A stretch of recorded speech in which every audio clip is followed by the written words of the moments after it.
Nous couvrons aujourd'hui environ 2000 communes en France, avec 1,5 million d'objets connectés. Et l'objectif aujourd'hui, c'était de faire un retour d'expérience sur le déploiement d'une solution pour une petite ville qui va être donc peut-être moins en visibilité que les grands projets dont on entend parler, mais pour bien montrer justement que la Smart City et la ville intelligente n'est pas réservée aux grands territoires et aux grandes agglomérations.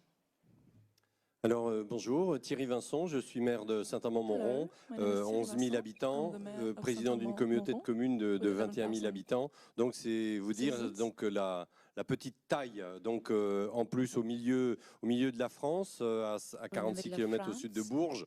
Donc qui est beaucoup plus connu.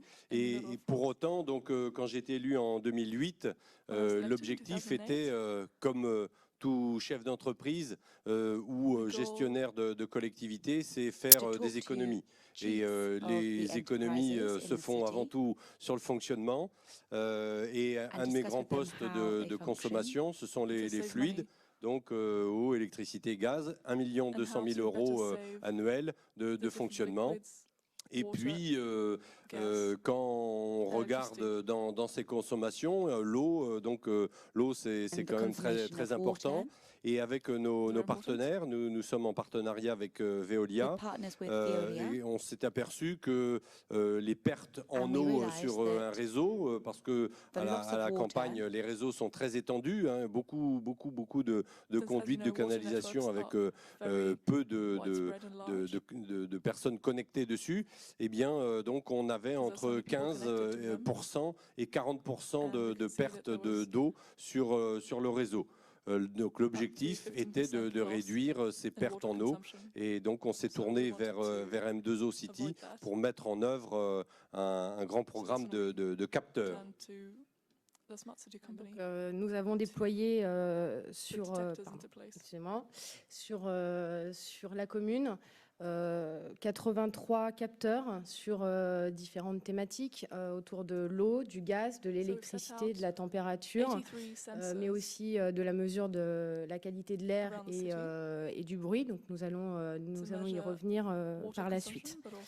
Sur le télérelevé des consommations, nous avons déployé une solution complète de mesure de l'efficacité énergétique et des consommations des bâtiments grâce à une plateforme connectée qui permet à la fois de prendre les bonnes décisions au bon moment, mais également de diffuser des alertes smartphones en cas d'anomalie. Voilà, donc directement, nous, les services techniques donc, sont alertés quand il y a une surconsommation par rapport à un bâtiment, que ce soit en matière d'eau et d'électricité. Et puis ça permet donc à la fois l'intervention tout de suite, et si c'est beaucoup plus compliqué, notamment enfin, pour l'eau ou l'électricité, et donc on se met en relation avec les principaux opérateurs, et qui, eux, interviennent aussi de leur côté. Et ça, c'est voilà. Donc, je vois rien que histoire de revenir avec toujours un retour sur investissement. Nous, la première année, on a fait 15 000 € d'économie d'eau en 2014. Au-delà des économies et de la consommation, nous avons également déployé des capteurs permettant de mesurer la qualité de l'eau, notamment sur la base nautique de Saint-Amand, et avec également des capteurs installés à l'hôpital et à proximité du centre de dialyse, afin de contrôler les fuites d'eau et les eaux parasites, notamment les eaux pluviales et les eaux usées. Voilà, donc c'est aussi cette volonté d'interagir avec entre les différents acteurs dans une collectivité. Nous avons un gros pôle de santé, comme Élise le disait. La santé fait partie des principaux objectifs d'une population, et c'est pour ça qu'on ne peut pas avoir des variations comme dans certains territoires. Et donc nous, grâce à ces capteurs, on a une qualité quasi constante concernant l'eau, notamment. Au-delà de l'eau, qui a ça des usages indirectement pour les citoyens et en premier lieu pour la ville, Et pour la communauté, nous avons également mis en place toute une série de capteurs destinés très directement au confort des habitants de la ville, avec notamment justement la mise en place de toute une politique au niveau de la ville de préservation et de protection de la santé et du bien-être des habitants, autour notamment de la mesure et du suivi des nuisances sonores. Oui, donc on a mis en œuvre, vous voyez en haut à droite, Samson, Saint-Amand-Montrond, son, enfin Samson, et donc c'est un peu, on a mis ça en œuvre, même si on est une petite commune, juste après Lyon, donc je ne fais pas de dessin. Mais ce qu'on a voulu aussi, alors par rapport à ça, c'est aussi, à l'inverse de la mesure du bruit, c'est aussi la qualité du silence qu'on obtient. En fait, vous voyez, nous on le fait en mode inverse, en mode enfin quiétude, parce que dans les petites collectivités, tout bruit erratique devient une nuisance et enfin même si c'est une grosse moto qui fait beaucoup de bruit, pour les gens c'est plus de la nuisance sonore, c'est de l'insécurité, c'est du sentiment d'insécurité. Et en fait, donc nous on a voulu donner des arguments aux personnes pour montrer que ce sentiment de sécurité et de quiétude donc, est permanent.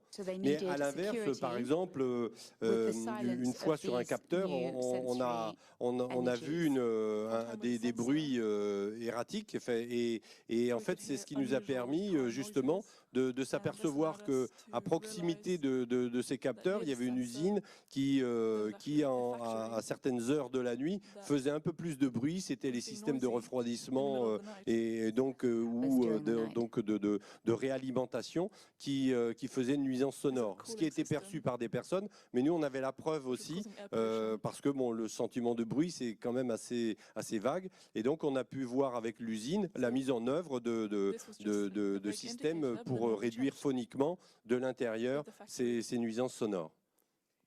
Et ce qui est intéressant, c'est associé à ce système de mesures et de capteurs, il y a aussi une forte implication des citoyens et des habitants de la ville à travers la mise en place d'une application collaborative où les habitants remontent eux-mêmes les mesures de bruit ou les différentes nuisances sonores. Voilà, ils enregistrent un bruit, puis ils envoient sur l'application, et nous, on est tout de suite prévenus. Alors, en fonction du bruit, bien, on voit côté technique ou alors côté police municipale qui intervient. C'est comme ça, il me semble, que vous êtes aperçu notamment de rassemblements impromptus, il me semble, de jeunes autour de la base nautique ou autre. Oui, voilà, ça donne des indicateurs. Alors, il n'y a pas forcément de cette vision de surveillance, mais c'est surtout cette notion de compte-rendu. Voilà. Au niveau des capteurs, moi, ce que je voudrais dire aussi, c'est que c'est pas parce qu'en fait on est une petite ville et d'ailleurs, enfin je vous signale en passant que en France, les communes de moins de 30 000 habitants regroupent 76% de la population. Alors elles sont pas forcément qu'en zone rurale, bien sûr en zone urbaine, mais ça montre aussi qu'il existe aussi un business model pour les petites collectivités qui constituent les 3/4 de la France aujourd'hui. Le tout, c'est de bien comprendre les besoins effectivement de la collectivité et de pouvoir proposer des solutions qui soient strictement adaptées aux besoins spécifiques de la ville, à sa taille, à son budget, à ses problématiques, et justement d'avoir des solutions qui soient tout à fait scalables et évolutives dans le temps, puisqu'on est en train de travailler aujourd'hui sur la mise en place d'autres capteurs, vraiment dans une logique de transversalité au niveau de la ville et de ses différents services et d'interopérabilité. Et enfin, juste pour conclure, en termes de capteurs, c'est vrai qu'on a vu tout à l'heure la carte avec l'ensemble des capteurs. Ça va nous permettre aussi de mettre en œuvre de nouveaux capteurs sur les parkings, et notamment sur les places, les arrêts minutes et autres, donc pour faire en sorte qu'il y ait à la fois une autorégulation des personnes qui viennent, qui vont acheter leur pain ou autre, ou des objets, enfin, ou des denrées en 15 ou 20 minutes. Et là, donc, il y aura donc un capteur qui renverra à la police municipale le fait qu'une personne a dépassé son temps et n'est plus dans l'arrêt minute, mais donc est dans une solution de parking. Donc là, la police municipale retrouvera la personne et lui dira, ben voilà, donc maintenant, soit vous quittez, soit vous, enfin, dans tous les cas, vous quittez, mais vous allez en direction des parkings. Sachant que nous, 80% des parkings sont gratuits donc dans notre commune. Voilà. Merci Thierry. Et merci à tous.